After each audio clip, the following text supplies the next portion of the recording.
Hello, I'm Colin Sullivan. And I'm Carly Latcham. And this is Almost Live, a weekly show designed to give you the who's who and what's what of Telluride and Mountain Village.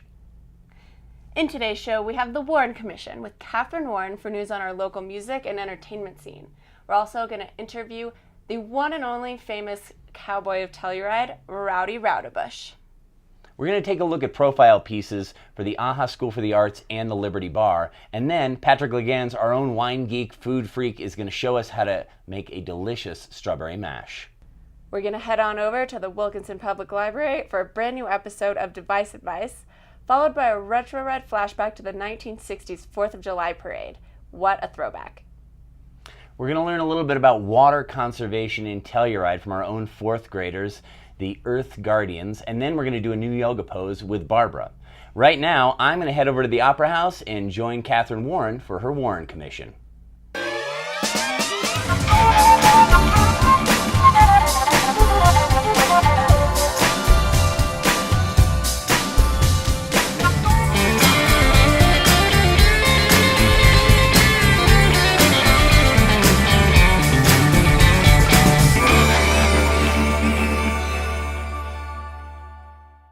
And here we are in the historic Sheridan Opera House, and I have, as always, the illustrious Catherine Warren for her Warren Commission. Yes, it's a really busy, fun week in Telluride and Mountain Village. You made it through Bluegrass. I survived, yes. I'm impressed. Christmas in June has come and gone, and now I'm already counting down the days to the next Bluegrass Festival. Totally. Kind of. So let's talk about your little black book, because the fun does not stop at Bluegrass. It doesn't stop until basically end of September. There you go. For this week, though, on Friday at the Liberty, we have the Great Functeer doing a reunion show. Nice. For folks who don't know, the Functeer has been around. They started about 6 years or so ago. It features Tom Nading, Wyatt Listrom, Wes Height, and some other folks whose names are slipping my mind. I'm so sorry, guys. But Wes moved away a few years ago, and this is their big reunion show. So that's always really fun. If you're visiting, you can go to the Liberty, go see what all the local music fans are into. You're going to want to see the Funketeer. Yeah, they're going to be a lot of fun. Also on Saturday night at the Liberty is the Tell You Pride. It's Gay Ski Week's Pride Dance Party. Month of June is Pride Month throughout the country, and we're celebrating on Saturday with a dance party with Beatrix Kiddo at 10 o'clock at the Liberty. And then we get into the 4th of July festivities. I don't even know how it's already the 4th of July. It's totally snuck up on us. The Red, White, and Blues concert this year is new. It's always been there, but this year there's 2 days of music on both Tuesday and Wednesday from 1 to 5 p.m. both days. Lots of festivities in Sunset Plaza. On Tuesday, they've got Fox Feather, a fantastic band out of Boulder that I've kind of been paying attention through some Boulder friends. They're like an alt Americana soul band. They play from 2 to 3. And then the headliner for Tuesday is Paul Thorne, a blues country guitar / humorist. There you go. Playing from 3:15 to 5:15. And then Wednesday, as far as the music goes, they have, Dave Jordan and the NIA at 2. And then Glenn David Andrews from 3:15 to 5:15. And he is a funk, soul, gospel, all the fun music genres that Telluride love. So even though we don't have the fireworks this year, we have all the music. Yes, we've got all the music, and then at 9 o'clock both nights in Mountain Village is a light show to make up for the lack of fireworks and hopefully keep our beautiful area fire-free. Yeah. And let's just do our rain dances at the Red, White, and Blues concerts to get monsoon season to start soon. So absolutely, we can get back to our normal summer activities. And also this week is a huge fundraiser for the Sheridan Arts Foundation, my day job. I'm the marketing director there. And we have our 15th annual Telluride Plein Air Festival. And it officially starts on Friday with the artist painting. Plein air is the art of painting outdoors. It's on the fly. Sometimes you get little cottonwood stuck to your painting. It's based in the French Impressionist tradition, and it's just wonderful to see these artists. We've got 23 this year. They come to Telluride. They capture beautiful scenery on canvas. And then we have events Sunday through Thursday. It's a big week. And our quick draw competition will be Sunday morning on July 1st from 11 a.m. to 1 p.m. That's a 90-minute painting competition in downtown Telluride, and then judging and a sale afterwards. And then we've got our Artist Choice on Monday from 5 to 7. It's a fun cocktail party at the Opera House Show Bar. If you're around, please swing by.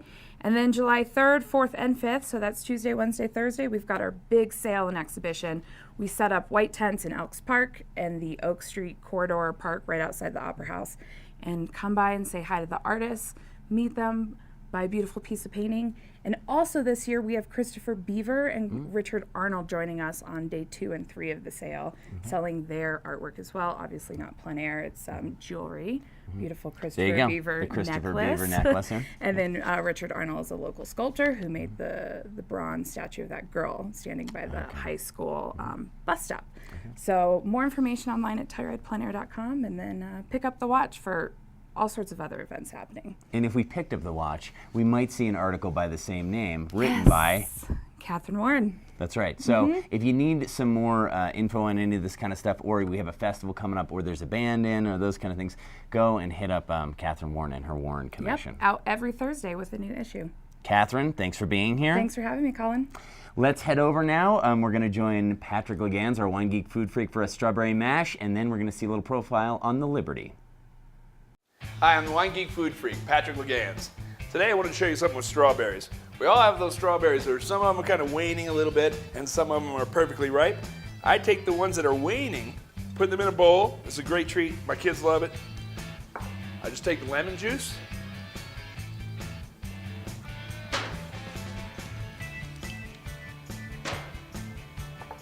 and some sugar, a fair amount of sugar. I take them and I just smash them up. Might want to wash your hands before you do this. This can marinate for several hours to even as long as another day. So now I'll take the other strawberries and I'll marinate them in their former colleagues. You kind of want to squeeze a little hard, not to break them up, but just so they kind of soften a tiny bit. And then put a whipped topping on here if you like. But this is great on a Sunday or sunny afternoon. Great for a picnic. Great with a rosé and a little juice. And a little piece of it. Until next time, remember all you need is good ingredients, some care, and a minute of your time, and you can eat like me, Patrick Legans, the Wine Geek Food Freak.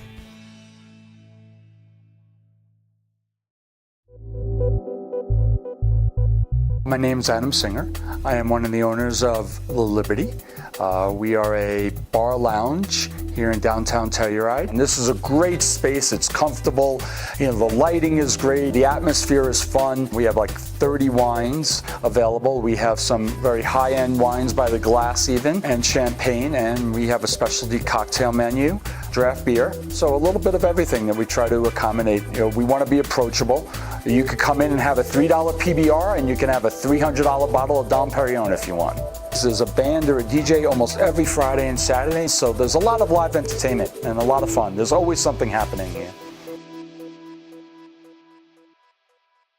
That was a great little profile piece on the Liberty Bar, one of my favorite stomping grounds in Telluride.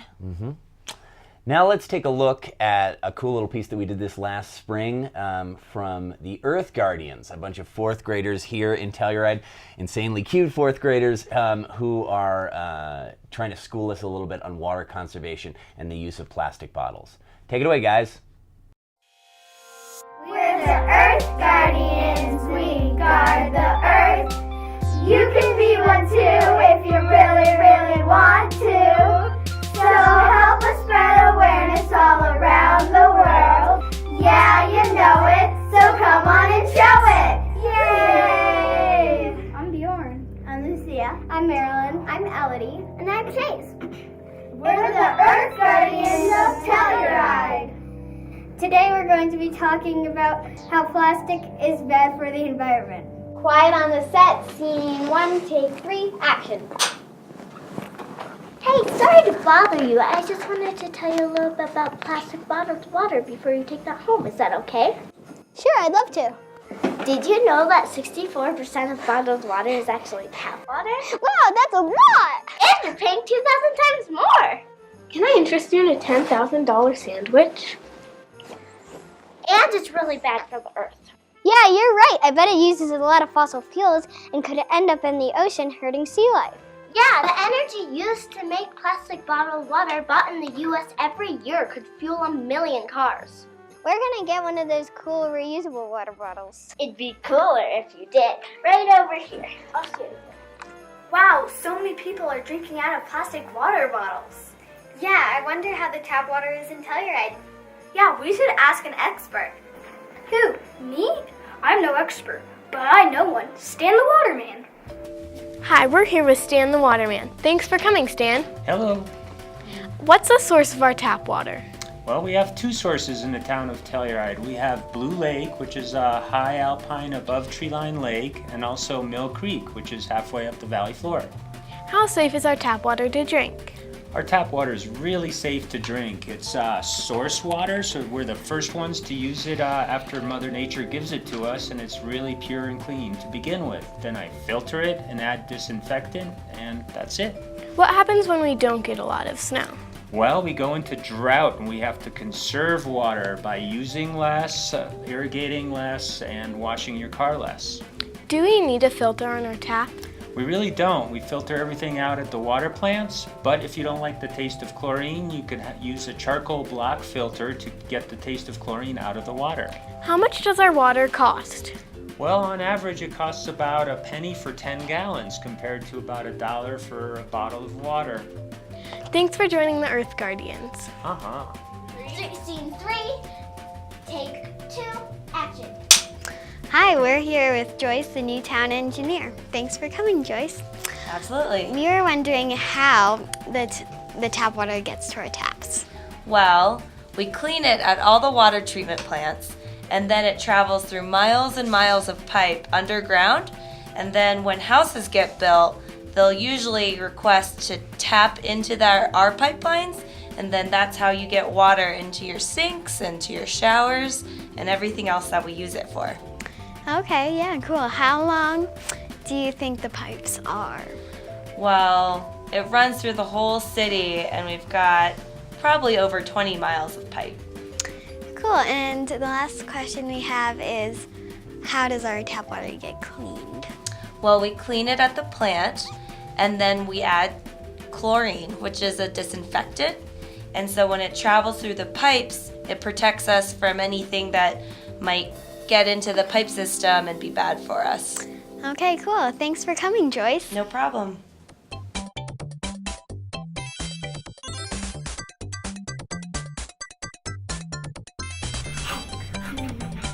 Oh, look at that delicious food.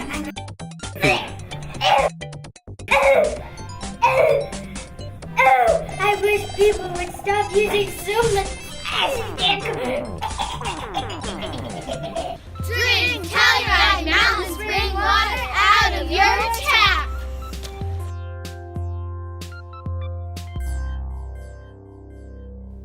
Man, learning about the environment has never been so cute. How about that fish scene, huh? Yeah, they just turn into the fish there. This is a big deal in Telluride, watershed and water conservation. And these mountains are where the headwaters of the Colorado River start. So Yeah, and we love working with students at Telluride TV. We've had interns that are high school students and even younger than that. Teachers, if you have any ideas for a video that you want to do on Telluride TV, definitely get in touch with us. we love our public here at Telluride TV. Because Telluride TV is a public access channel that depends on public support. And we want to give a shout out to a few of our most generous supporters, the towns of Telluride and Mountain Village, the Telluride Ski and Golf Company, and the Telluride Foundation. Next up, we have Device Advice, which is sponsored by the Wilkinson Public Library, and then a retro ride flashback to the 1960s 4th of July parade.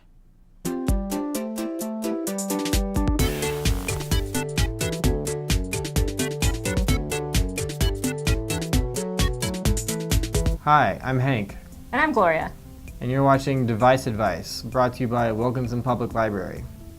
Today I'm going to tell you about a very cool travel app. It's called Hopper. You tired of paying too much for flights? Well, tough, because you're always going to pay too much for flights. It's just inherently expensive. But if you want a cool app that'll help you find the best time to buy, prevent that buyer's remorse, then Hopper's for you. They've got some kind of algorithm that tells you when the best time to buy a ticket is. So, let's say I want to go to Mumbai in October. I'll just type in the dates, type in the destination, and bam, current lowest price, $1,183 round trip. And it says you should book now. Why? Because this little rabbit knows best. So yeah, give it a shot. Maybe it'll save you some money. So now I'm going to talk to you about Kids Doc. Is your child always sick? Are you wondering if you should call the doctor or not? Well, with this app, you can download care guides that talk about the symptoms of your child. It's also approved by the American Academy of Pediatrics. And with each care guide, you get a definition of all the symptoms, as well as whether you should call your doctor or not. This app is not free to download. It is $1.99, but $1.99 well worth it. If you're looking for other parenting resources, come to Wilkinson Public Library. We got books, we got workshops, we even have free childcare. Not. Thank you for watching Device Advice, brought to you by Wilkinson Public Library.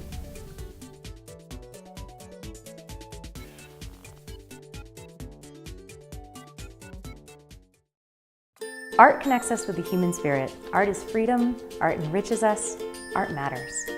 AHA is the sound of insight and discovery. People come to the AHA school and have AHA moments where they discover something new about themselves and about their work. When we provide AHA moments for our students here, we're providing them a venue for discovering something for the first time or discovering something in a new light. The AHA School for the Arts is a dynamic creative center in Telluride, Colorado. We've been in existence for 25 years and we offer classes for both children and adults in all the creative arts.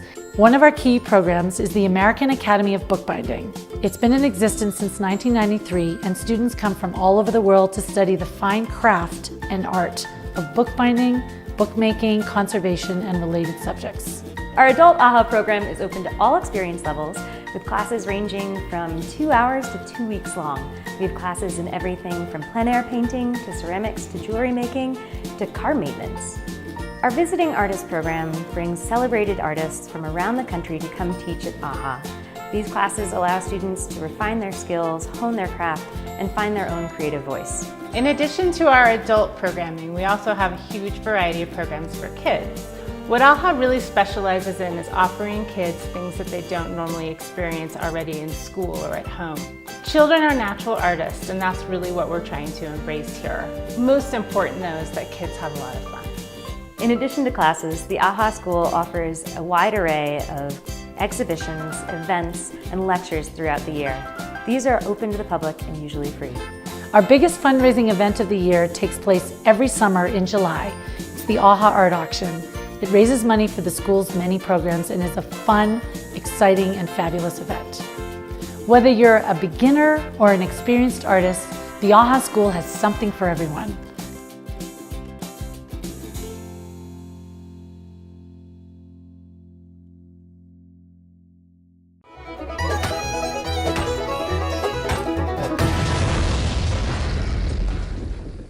Telluride has a long history of celebrating 4th of July. Early in the mining days, the mines operated 24 hours a day, 363 days a year. The only days that they closed were Christmas and 4th of July. A loud bang at a random time in the morning would signify that all the mills and mines were ready to close and that festivities were going to begin. Over the years, 4th of July celebrations have been rife with music and friendly competition. Mines pitted against other mines for tug-of-war and friendly competitions such as drilling, pie eating contests, pole climbing, all took place here in Telluride. Since 1878, the Telluride Fire Protection District has played a big part in 4th of July. Typically, they would have a dance and a big dinner, which has evolved into the barbecue that we now have in Town Park. We're very thankful to all of our firefighters for keeping us safe during such a dry summer. While our historic drought conditions mean altering some of our Telluride traditions, there's still plenty to celebrate. So after the parade, head up to the museum for root beer floats and free admission all day, and then head down to Town Park for the Fireman's Barbecue. Happy 4th of July!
Thanks a lot. There we got a little glimpse there of the retro ride. That was the 1960s parade and 4th of July. You were not in that one. No, that was before my time. I was trying to reach a higher level of awareness at the University of Wisconsin in the 60s. You went to university? If I can get a master's degree, son, it ain't that hard. What did you... I bragged to be, that I was an overeducated alcoholic for many years. So wait a minute now. Before we go on, I have to say, for everybody, this is probably one of our premier guests we've ever had on the show. This is Roudebush. He is the Telluride cowboy, or just one of the cowboys that's still around. Well, again, I did not reach the appellation of Telluride's drunkest cowboy without a lot of competition, but I have pretty much, run the rest of them off. When did you come here? I arrived on my dad's birthday, June 22nd, in 1970, and I pulled past the courthouse and said to myself, boy, welcome home. Really? I drove down the street seeing not one car, not one person moving, did a U-turn at Town Park, and somehow I knew to park diagonally in front of the Sheridan Bar. Mm-hmm. And for the second time, when the door was opened that morning, I said, welcome home. And that was back before, the sidewalks even, right? Well, there was a sidewalk. Was there a sidewalk? Not as wide as it is But you now. could park sort of diagonal. There'd be no room for people to sit out in the diesel fumes and have food. That's today. Yeah. And so, I love a marketing scheme. Speaking of it, did you look? Was this you in 1971? I come back in style every 8 or 9 years. And so I just wait. But I like this experience, particularly this shirt. When I worked with the Marlboro people back in the day, the old wrangler for Marlboro, Darrell Winfield, rest your soul, Darrell, thank you for all your help. He said, I'll tell you one thing, Roudy. He said, you always want to wear a red shirt. He said, you got 12 cowboys riding across the pasture. The one in the red shirt's going to get the easy money. And son, life's about getting a little easy money once in a while. And how true that's been. How true so it's for been. These events, we wear a red This shirt. is and then this is you. This is you on a daily. So if I see you in the bank or I see it, do we have a suit on ever or anything like that? I used to be called upon to appear before the 7th Judicial District, for political crimes, really, drunken Irishmen. Okay. Your own or other people? Well, usually I was, overserved. Okay. I wasn't really drunk. I was overserved. But appearing before them, the saying became popular in Telluride, if you saw someone in a tie before the courthouse, boy, you're at Roudy, he cleans up good. So it's appropriate. I still go by the courthouse. I think it's Thursdays now and go to someone in a suit and tie. Will the defendant please rise? So who was Roudy as a kid, and where were you? Were you in Wisconsin? I was raised. Started out. I studiously do not say grew up because we don't have to. And I grew up Southwest Wisconsin, Richland County, dairy farm. Okay. Where I would ask my father as a grade school, Daddy, why do we have to get up at 4 in the morning to milk these cows? And he would say, so you'll be done in time to get to school early. Oh, yeah. If you don't like milking cows, you better start studying. And so, but a wonderful way to be raised. The skills I learned there have served me far better than the education system at the University of Wisconsin. What did you study at Wisconsin? Oh, teachers. I just took teachers. Okay. And ended up with, I was there a long time. There was a war on. Okay. And I felt it was my duty. There were a lot of lonely sorority girls, but I felt obligated to do my part. Okay, I understand, yeah. I went to 9 physicals. I was not properly respectful to a little old lady at the draft board. You're too young. They used to make you go. Yeah, they make you go, and kill people. Yeah. When you're 18 years old in our great country. Yeah. For sordid wages. Yeah, well, I think that they've recycled that model. They've toned down, Yeah, the they Fourth have. Estate. You had to go. Mention, I didn't. So how did you get it? So how did you get out of it? I ended up actually deaf in my right ear from it being in a car wreck. That a piece of glass was blocking my ear channel. But I went and I had a cut Achilles tendon. Yeah. But I went to 9 physicals, and even though they kept changing the rules. Wow. How much your deferment was worth, and then they finally had the lottery, and it's still on my Shakespeare book, 354. So I was right all the time, is my point. So often I'm right and think I'm wrong. I understand. Nobody's got to check you. So when you roll into Telluride, you're a cowboy? I mean, would you consider yourself a cowboy from a youngin'? I was horse crazy. You're horse as crazy. a child. Okay. And my grandpa always kept draft horses, so anything. My brand is Lazy R, and I always wanted to be lazy, but dairy farms in Wisconsin and Irish Catholic Democrat families, you ain't allowed to be lazy. Yeah, sure. And thus resentment builds up over decades. Sure, yeah. That's Irish Catholics. Yeah. I understand it now. Of course, once you get in therapy, you'll find out that self-pity leads to resentment. Yes. Who knew? And so you let's jump forward. You roll up into Telluride. Are you planning? Do you have a horse in tow? Are you planning on getting involved in something around here? Oh no! How'd you get here? We were looking for a place. Well, I had a friend who was a conscientious objector. I guess I should start when in 1964, instead of going to Fort Lauderdale for spring break after a very cold winter, I followed a pretty hippie chick to Aspen. Okay. And the rest is history. There you go. That's how everybody got to the mountains. I kind of learned how to act and be a ski bum, and the lifestyle, I was entranced.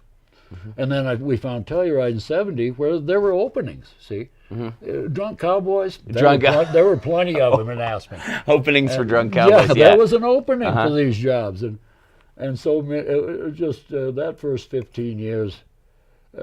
My quote recently was, "We were free and unfettered human beings, released in paradise without adult supervision." And God, we had fun. Well, I mean, you've built a pretty solid base here. I mean, I know it's changed a lot. Yeah, I know. And, but you wouldn't have believed we'd have pulled it off. We didn't have our shirts on. No, we didn't have. You didn't have anything fancy like this. You're just wearing your red. We were worried about how we were going to get money to buy lunch tomorrow. Sure. And as the bartender at where the Sheridan where Bar, would you buy lunch in the '70s? Well, the Iron Ladle. You went there for pancakes in the morning. Okay. The Floridora was. Floridora. I mean, it was the S&S Cafe, but it quickly turned with old Howie Stearns and Florrie, who has not changed. Yes. In 40 years or That's right. 5 years since I met her. That's right. This place is timeless for you pretty girls. Tan Jan was running along the bike path as I came out here. Tan Jan. You Tan Jan? Big, tall, long-legged girl. Been tan. Hasn't changed a bit in 40 years. I'm saying I think a lot of us are going to live forever. Well, so let's talk now about the way you live in modern Telluride. You live in a way that it seems not as modern. You're Roudy. You're Ride with Roudy. We can look you up. We can go ride with you, right? Oh yeah. Again, the new marketing is pretty girls, return customers, and newlyweds. I'm 71 on the 24th. 71. Day before yesterday. Do you feel 71? I feel like I'm 18 still. Isn't that a funny thing? You don't look 71. Just talking about that in my head, I told one of my old Jewish girlfriends at a party recently that perhaps my Jewish friends should start considering that I might be the Messiah. You know, maybe I'm not going to die or anything. Just go on. Well, you can't part the seas, but you can part the doors of the Sheridan on a horse. You are one of the only people. After 3 p.m., it's no longer appropriate to be drunk in the morning. Okay. So was this as part of your old? And we'll get to this too because you are not drunk anymore. But but you're coffeeed up. And you, what possesses you to ride a horse into the bar? So there I was. All good hunting stories and old time stories go. So there we were. In Spanish, allá nos estábamos, I think it is. But there we were, and I was sitting in the back of the Sheridan Bar, and on a bet, my cowboy hero Roger Miller, who became a famous cowboy artist, again, rest your soul, Roger, thank you. And a rude little Texan, whose name is escaping me right now, known him for 40 years. But anyway, on a $10 bet, they bet they could ride this 3-year-old unridden horse into the bar by 3 p.m. 3 o'clock, through the door they come, both of them drunk, and on this horse. And I said to myself, I ain't ever leaving here. And I didn't leave the bar for several years. But then I'd start venturing out. And but so many times things happened those first couple, 3 years, and you'd go, I ain't ever leaving this place. You know, this was this is such a special,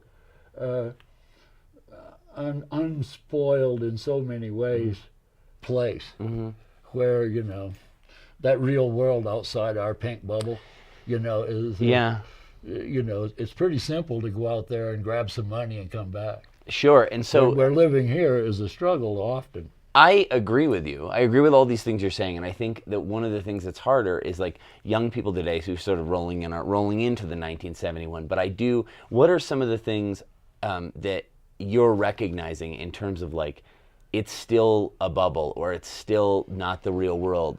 And you are right. I mean, I think like for a lot of us, it still is a sort of a struggle from day to day, but it's a small community in that way. Oh yes, and people don't. That gives us better clientele. It's not easy to get here.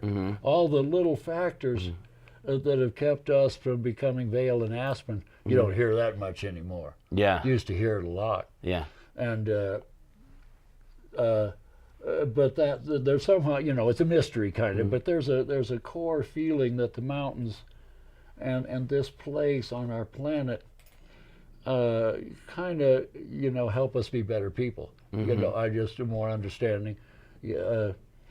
were of the difficulties of life. But that's what I used to say when people would be whining at the bar. I was the bartender at the Sheridan for 10, 11 years. How are we going to get money for lunch tomorrow? My line that I got when I was a kid was, why don't you clean out the old barn and put on a show? So they did that, and the first one was bluegrass. No need to thank me, for Craig Ferguson, bless his heart. Yeah. And but that's what we were trying to survive, and that was so much like the old miners that were still here. Yeah. Of so many different races, creeds, colors, who did not leave here despite the difficulty because it's here. So and that core is still, I think, I feel it. I think that's right. It's a surprising thing because we can see a lot of money out there in this kind of. So speaking of some of the folks who come in and who are vacationing and things like this, when they come up to see you, you've been working with horses all your life. Okay, so how do you get somebody? Are these people that have never been on a horse before and have never been to like Colorado? Like Pretty largely. Okay. And so what are you doing to get them ready? Well, see, you try to get them there on time. Early, late, up, down, black, white, right, wrong, war, peace.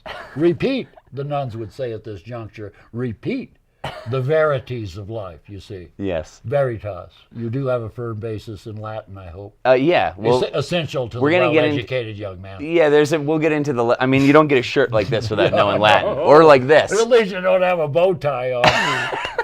Bless your heart, because it ain't court day. So... Court day is Thursday. Do you meet other cowboys? Do you still have cowboy friends who are still doing stuff like this? But they, of course, the cowboys say, God, the real cowboys ride four-wheelers and wear ball caps. Okay. And it's largely unknown that the largest industry in San Miguel County is raising animals for slaughter. Okay. And so, but in the early 70s, I was a surveyor's goon and the tenant bartender, old Roger Mankey, rest his soul, and I were doing uranium claims and stuff, a lot of uranium out west. So I discovered the west end of the county, and out in Paradox, and and discovered the cowboys who you think hippies are wild. In those days, I mean, it was a lot of fun, and they took me under their wing, and I knew enough to not embarrass myself around horses, and so I was their hippie. And God, we had a lot of fun. And so I early discovered the west end of the county and that culture, which is a lot like southwest Wisconsin. Narrow-minded old Republicans take good care of their land and their family. They ain't the Republicans I got a problem with. Gotcha. And one of my proudest achievements when Mr. Obama, my black Irish cousin, when he got in at the last election, we had a visiting state senator at the 4-H auction, and one of the neighbors said, Senator, I'd like you to meet Roudebush, our neighbor. He turned to the bleachers full of the old families there in Norwood, with the grandmas holding the kids and stuff, and said, our Democrat friend. Words that were once mutually exclusive at that venue. And they still may be today. This is a proud moment in my life. That's an achievement, see. And but I've always teased them, and when I buy their child, grandchild, or great-grandchild's hog at the 4-H auction, that I'm just a poor Democrat. I had to save up, I'm too proud to take welfare. And so after teasing them for 30 years, it's become part of the show. Yeah. So clean out the old barn, put on a show. Is my motto. Clean out the old barn and put on a show, and I think that we've done that here for you today. If we see you on the street, shall we come up and say hi? Just don't look at me like I'm the one that's poorly dressed, If you okay. have, people with no pants and sandals. Yeah. And black socks. It's not a They kind of peek at me like I'm the one that's dressed funny. Yeah, listen, this is dressed up here, folks. Roudebush, thank you so much for coming on, sir. Bless your heart. Yeah, and I'll catch you around town and everything like that. Cool. Okay. Next time. Let's head over to yoga with Barbara.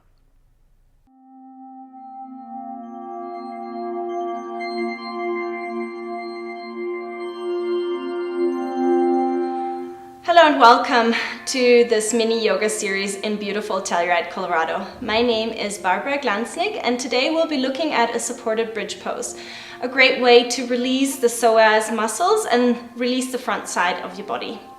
This mini series is really designed to provide you with a bunch of easy stretches that you can do throughout the day, especially if you don't have a lot of time. And as always, I really want you to focus on the breath, inhaling, exhaling through the nose only. Also honor where you are today and move with care. All right, let's get cracking. So I want you to come to your mat and lie down on your back. First, we're going to keep the legs completely extended. Tuck the chin slightly so you feel the length in your neck. Take a few breaths here, and when you're ready, bend your knees and place your heels wider than your hips. Toes turned in. So we're going to be completely pigeon-toed, and usually that's more than you think. So if you can sort of look down and you can see the insides of your feet, you're good. Then place your head down again. You can take a few breaths here first, and then on an inhale, you're going to raise your hips towards the sky. Wiggle a little bit so you can reach your shoulder blades underneath. Press down into the ball of the big toe. You can place a block underneath your sacrum if you've got one, otherwise you can just stay here. If you have enough range of motion in the shoulder, you can interlace your hands, press them into the mat, and breathe here. I recommend 5 to 10 really long breaths. Make sure that your foundation is correct. You're gazing in the direction of the nose. And as you're ready, release your hands first, and then slowly, slowly, slowly move your seat down towards the floor. Again, take a couple of breaths, and then roll to your right and push up to a seat. Thank you so very much for practicing with me today. Have a wonderful day. Namaste.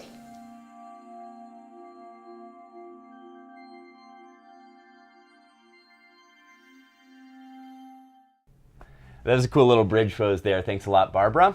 Almost Live is almost over. Yep, but never fear. If you missed it, you can catch us morning, noon, and night on Telluride's Channel 12, or you can go on Facebook, or you can go on YouTube and subscribe to Telluride TV. Definitely do that. Best place to watch it. Best place to watch it. We'll see you next week.